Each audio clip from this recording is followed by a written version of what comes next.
केवल लोहारू नहीं, बल्कि जितने भी हमारे स्पोक्स पर्सन हैं, जितने भी हमारे प्रवक्ता हैं, वो पूरे हरियाणा में 90 की 90 सीटों पर जाकर कांग्रेस का मत रख रहे हैं। आज तक कांग्रेस ने क्या किया वो जाकर मीडिया के बीच में बता रहे हैं।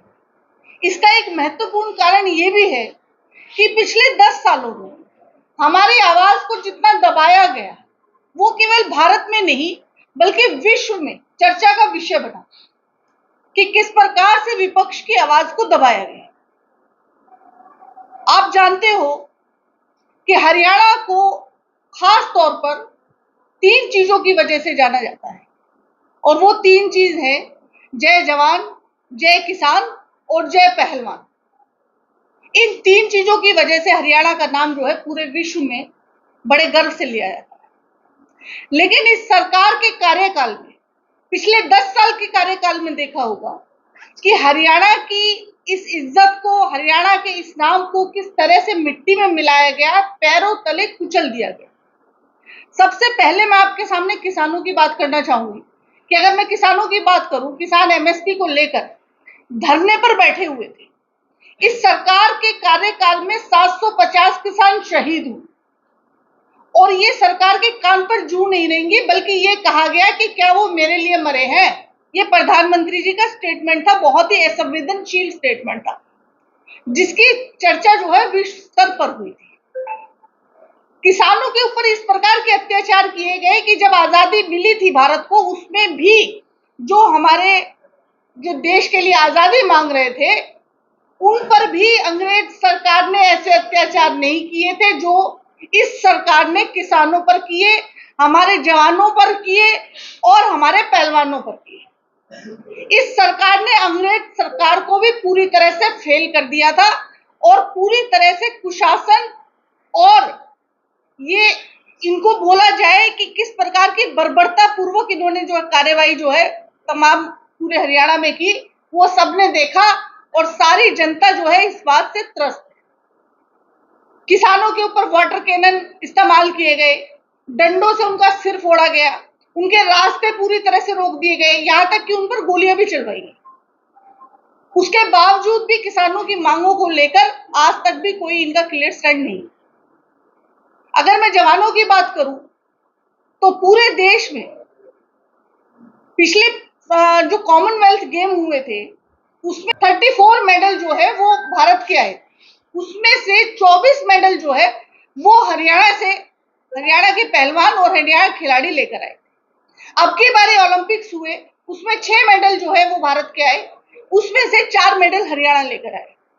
और आपने देखा कि किस प्रकार मेडल लाने वाली हमारी बेटियां, जिनको गोल्डन गर्ल्स के नाम से जाना जाता है, जब उन्होंने इन्हीं के एक एमपी के खिलाफ जब आवाज उठाई कि ये हमारा यौन शोषण करता है, और केवल हमारा नहीं बल्कि नाबालिग बच्चियों का जो खिलाड़ी है उनका भी यौन शोषण करता है, और ये मेरा बयान नहीं है, ये दिल्ली पुलिस ने सुप्रीम कोर्ट में अपना बयान दर्ज कराया है। उस व्यक्ति के खिलाफ एफआईआर तक दर्ज नहीं की गई। सुप्रीम कोर्ट के दखल से एफआईआर दर्ज की गई, उसके बावजूद भी उन बेटियों को बूटों तले कुचला गया, उनको मारा गया, उनको बेइज्जत किया गया, और उनका कैरेक्टर एसिसिनेशन किया गया। और जब हम उनको सम्मान देने की बात करते हैं, जब उनको टिकट देने की बात करते हैं, तब यही सरकार जो है हम पर इल्जाम लगाती है कि ये आंदोलन जो थे प्रायोजित थे। तो ये सरकार इस बात का भी जवाब दे कि जो यौन शोषण किए गए थे, क्या वो भी प्रायोजित थे? क्या जो बलात्कार किए गए थे वो भी प्रायोजित थे? इसी कड़ी में मैं महिलाओं की भी बात करना चाहूंगी कि ये सरकार में हर रोज औसतन 5 महिलाओं का, ये बेटियों का रेप होता है।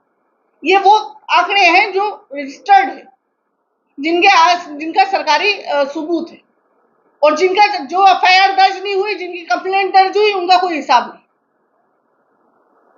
लगभग डेली 46 केसेस ऐसे दर्ज होते हैं जिन पर महिलाओं के प्रति जो है अपराध के मामले जो है वो 46 इसमें हरियाणा में दर्ज होते हैं।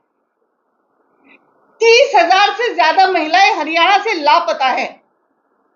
ह्यूमन ट्रैफिकिंग का हरियाणा में इतना बड़ा नेटवर्क है कि आज तक ना इसका जिक्र सरकार ने किया, ना ही इसके प्रिवेंशन के लिए कोई काम किया। क्योंकि ये सरकार जो बेटी बचाओ का नारा देकर आती है, वो सबसे ज्यादा असंबंधित चीज जो है वो बेटियों के प्रति और महिलाओं के प्रति दिखती है। अगर मैं बात करूं जवानों की, तो हरियाणा एक ऐसा प्रदेश है कि जिसमें हर साल 5,000 युवा जो है वो फौज में भर्ती होते हैं। और ये पूरे देश के लिए बहुत गौरव की बात है, क्योंकि हमारे हर 10वें घर से एक बच्चा जो है फौज में। और हरियाणा के बच्चों का ये सपना होता है कि वो बड़ा होकर फौजी बनेगा, फौज में जाएगा, भारत की सेवा करेगा। उसका मतलब ये नहीं होता है कि वो जो है पैसा कमाएगा या उसको सैलरी से कोई लेना देना है कुछ है। उसका केवल और केवल ये मकसद होता है कि मुझे अपने देश के लिए कुछ करना। जो 5,000 युवा जो हर साल भर्ती होता था, अग्निवीर योजना लाने के बाद आज उसकी संख्या 250 हो। इन्होंने अग्निवीर योजना लाकर हमारे युवा को, जो देश का गौरव होता था, उसको दिहाड़ी मजदूर बनाकर,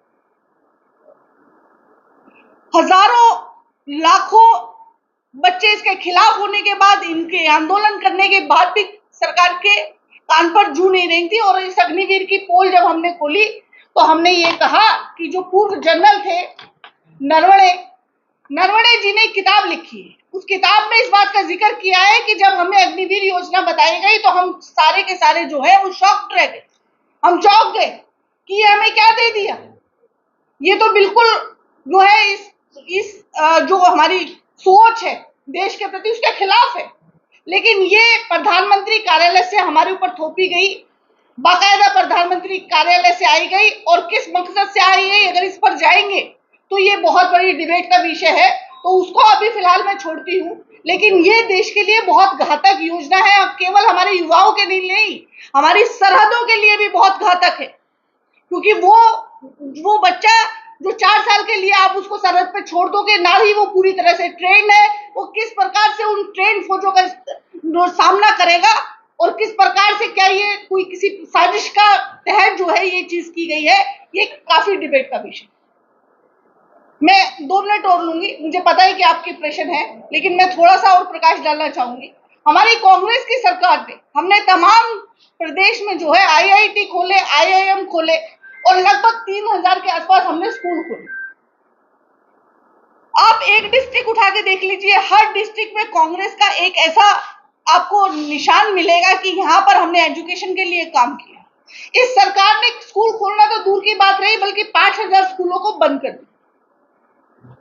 फीस इतनी ज्यादा बढ़ा दी कि गरीब का बच्चा, SC बच्चा जो है, OBC बच्चा जो है, वो पढ़ने की सोच भी नहीं सकता। मेडिकल की फीस 40 लाख बढ़ा दी गई, और एजुकेशन को हार्म करने का ये नतीजा रहा कि आज जो है हरियाणा जो है बेरोजगारी में नंबर 1 हो गया है। प्लस पूरे में ड्रग्स का इतना बड़ा ट्रैफिकिंग, जो आप सुनते थे कि पंजाब जो है नंबर 1 है, आज हरियाणा नंबर 1। पूरे युवाओं को इन्होंने नशे में झोंक दिया है। आज युवा बेरोजगार है, प्लस नशा भी करता है। हमारे समय में हमने 2 लाख नौकरियां दी, जिसमें से हमने 25,000 जो है हमने JBT दिए, 25,000 हमने TGT PGT दिए, जिसे 50,000 हमने यूनिवर्सिटी स्टाफ दिया। आज के समय में इनकी सरकार में 2 लाख पद, सरकारी पद जो है खाली पड़े, 20,000 पद सरकारी जो है पुलिस महकमे में खाली पड़े हुए हैं, और 50,000 पद शिक्षा विभाग में खाली पड़े हुए हैं। इस बात से अंदाजा लगा लीजिए शिक्षा के प्रति ये कितने सीरियस। हमारी सरकार ने 100-100 गज के प्लाट दिए, जिसमें हमने 4 लाख लोगों को 100-100 गज के प्लाट दिए। इन्होंने आने के बाद एक प्लॉट देना तो छोड़िए, इन्होंने कहा था कि 2022 तक हर जो है सर पर छत होगी। छत तो छोड़िए, इन्होंने बाकायदा वो स्कीम बंद कर दी। इन्होंने SC बच्चों की स्कॉलरशिप, डॉक्टर अंबेडकर योजना के अंतर्गत हमने जो चलाई थी, इन्होंने SC बच्चों की स्कॉलरशिप बंद कर दी। ये कौशल विकास रोजगार योजना लेकर आए, जिसके तहत इन्होंने नौकरियों में आरक्षण खत्म कर दिया। ये सरकार केवल और केवल जनता के खिलाफ काम करती है, उद्योगपतियों के हक में, अपने मित्रों के हक में काम करती है। ये सरकार जो है पूरी तरह से हरियाणा की जनता के लिए, हरियाणा के युवाओं के लिए घातक है, हरियाणा के भविष्य के लिए घातक है। मनोहर लाल खट्टर जी 9.5 साल CM रहे, उनकी एक उपलब्धि नहीं, वो फेलियर सरकार थी, इसीलिए उन्होंने मुख्यमंत्री बदला। और आज हर मंच से जो है मनोहर लाल खट्टर गायब है, उनका पोस्टर में उनका फोटो तक नहीं छापते। 9.5 साल आप एक फेलियर मुख्यमंत्री को हमारे सिर पर थोपते हो, आज आप उसका फोटो तक नहीं लगाते हो। इस बात का जवाब भाजपा सरकार को देना चाहिए। कुलदीप गोयल का बयान था जी, कि बाप बेटे की पार्टी के अंदर SC-BC वर्ग को अपमानित किया जाता है, शर्मिंदा की कितनी जरूरी है, उनका ये बयान था। देखिए कांग्रेस ने 20 साल अशोक तंवर जी को, जो कि SC है, उनको यूथ कांग्रेस का 10 साल उनको अध्यक्ष बना के रखा, जो हमारी कांग्रेस में बहुत बड़ा पद माना जाता, और 10 साल उनको जो है हरियाणा का प्रदेश अध्यक्ष बना के रखा। फिर शैलजा जी रही, प्रदेश अध्यक्ष रही। आप ये बताइए, जो SC की बात करते हैं, दलितों की बात करते हैं, इनके कितने प्रदेश अध्यक्ष जो है वो दलित।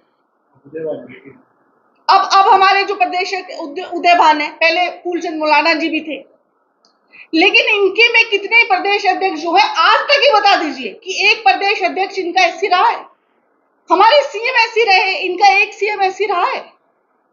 तो ये दलितों के हकों की क्या बात करेंगे? ये तो दलितों का दमन करने वाली सरकार है, और ये दलितों के हमारे पीछे पूछते हैं। शैलजा जी हमारी सम्मानित नेता है, और शैलजा जी आज भी हमारे साथ है। उनका कल इंटरव्यू आया कि तन मन धन से मैं जो है कांग्रेस पार्टी के साथ हूँ, केवल और केवल ये विषय भटकाने के लिए। ये अपना बताए कि मनोहर लाल खट्टर कहाँ पे है, और वो रील मंत्री जो है मुख्यमंत्री नायब सिंह सैनी, क्या वो लोगों के बीच जाने से डर रहे हैं, जो केवल रील बनाकर जो है वो डाल। नायब सिंह सैनी ने घोषणा दी कि अग्निवीर जो योजना है उससे जो दौड़ आएंगे उनको सरकार में आरक्षण देती बदली दी जाएगी। आपने पिछले 10 साल में कितनी नौकरियां दी, पहले उसका हिसाब दे दो। आपके 2 लाख पद खाली पड़े हुए, आप कब भर रहे हो, पहले ये बता दो। आप जो अग्निवीर योजना जिसके खिलाफ युवा खड़ा हुआ है, अगर आपकी इतनी सक्सेसफुल योजना है तो केवल 250 भर्ती क्यों है साल में? कौशल रोजगार निगम पर आपकी क्या कदम रहेगा आगे? बिल्कुल, हम इसमें से जितनी भी खामियां है वो खत्म करने का जो है वो काम करेंगे, और पहले कलम से इस सरकार की जितनी भी नाकामियां हैं उनको पूरी तरह से नेस्तनाबूद करके शिक्षा को सबसे पहले हम लेकर आएंगे और युवाओं को रोजगार देने का काम करेंगे। कौशल रोजगार निगम में समान काम समान वेतन नहीं है, तो वो कैसे लागू करते हैं? देखिए, कौशल रोजगार निगम के माध्यम से ये इनकी एक चाल थी। इसका ये था कि केवल और केवल रिजर्वेशन को खत्म किया जाए और SC वर्ग को किसी प्रकार से नौकरियों से वंचित रखा जाए। ये इनका काम था। हम SC समाज को नौकरी देने का काम करेंगे, OBC को नौकरी देने का काम करेंगे। भाजपा सरकार में लास्ट में आकर के भर्तियां अटकी हैं, उन भर्तियों के बारे में आप क्या कह रहे हैं? माफ कीजिएगा, सवाल। भर्तियां जो है लास्ट समय में आके अटकी है, कहा गया कांग्रेस ने रोड़ा अटकाया है भर्ती के मामले में, इस बारे में। देखिए, ये तो ये भी कहते हैं कि जो भी कुछ हुआ आज तक नेहरू की वजह से हुआ है। सड़क टूटी है, जितनी भी जो इन्होंने बनाई थी वो भी नेहरू की वजह से बनाई है। तो आप 10 साल सरकार में हो, हमने क्या रोड़ा बना दिया? हमको तो बोलने तक नहीं दे रहे हो आप। 9 साल क्या करते? आप क्या करते रहे 9.5 साल? और अब आप नौकरियों का वादा कर रहे हो। आप 10 साल क्या कर रहे थे? मक्खियां मार रहे थे क्या? ये सरकार तो ये सोच रही थी कि अभी 2-4 महीने इलेक्शन में बेनिफिट मिल जाए। और कोई क्वेश्चन? आप सबका बहुत बहुत धन्यवाद। आपने यहाँ आकर जो हमें कृतज्ञ किया है उसके लिए मैं आप सबका धन्यवाद करती हूँ, और सभी साथियों का जिन्होंने प्रेस कॉन्फ्रेंस आयोजित की, इतने शॉर्ट उसमें नोटिस पे आपने किया, उसके लिए बहुत बहुत धन्यवाद। धन्यवाद प्रियंक जी, आपने जो है इतना सब इंतजाम जो है इतने अच्छे से किया। देखिए, राजवीर जी केवल एक पॉलिटिशियन नहीं है बल्कि समाज सेवी भी है। तमाम उन्होंने जितने समाज कार्य किए हैं अभी तक इस हल्के में किसी ने नहीं किए। चाहे वो बेटियों की शादियां हो, चाहे वो स्टूडेंट्स, गर्ल्स स्टूडेंट्स के लिए बस चलाना हो। यहाँ तक कि अभी मुझे सुनने में आया कि केवल एक गर्ल स्टूडेंट है एक जगह, और वहां पर उसे पूरी बस जो है केवल एक गर्ल स्टूडेंट को लेने जाती है, और फिर उसको वहां पे कॉलेज छोड़कर और फिर वापस छोड़ कर आती है। ये महिलाओं का और बेटियों का सम्मान ये होता है जो राजवीर जी कर रहे हैं। ये नहीं है कि आप पोस्टर में छपवा दिया बेटी बचाओ, ये बेटी पढ़ाओ। ये ऐसे बेटी नहीं पढ़ती है। बेटी जब पढ़ती है जब आप उसको लाने के लिए दूर केवल एक बेटी को लाने के लिए बस भेजते हैं। ये राजवीर जी का असली जो चेहरा है वो ये है। केवल और केवल राजवीर जी जो है वो इस क्षेत्र का जो है विकास कर सकते हैं। चाहे जो अपना नहर की मरम्मत का जो मामला चल रहा है उसको, और चाहे जितने भी हमारे लोकल मामले हैं, वो सब के सब जो भी विकास के कार्य हैं वो राजवीर जी आते के साथ ही सबसे पहले उन्हीं को जो है विकास कार्यों को करने का काम करें। प्रदेश में कितनी सीट मान के चल रहे हैं और कितनी मजबूती है? देखिए, हम लगभग 60 सीट हमारी आ रही है। नेहरू रोड। सीएम चेहरे पर क्या कहना है? शैलजा जी कह रही है देखिए, सीएम चेहरा जो है कांग्रेस की ये नीति रही है हमेशा से। हम कभी भी सीएम चेहरा या पीएम चेहरा डिक्लेयर नहीं करते हैं। ये हमेशा जब हमारे इलेक्शन हो जाते हैं उसके बाद विधायकों की बैठक होती है, उसमें जो सर्वसम्मति से जो चुनाव किया जाता है वही सीएम चेहरा होता है।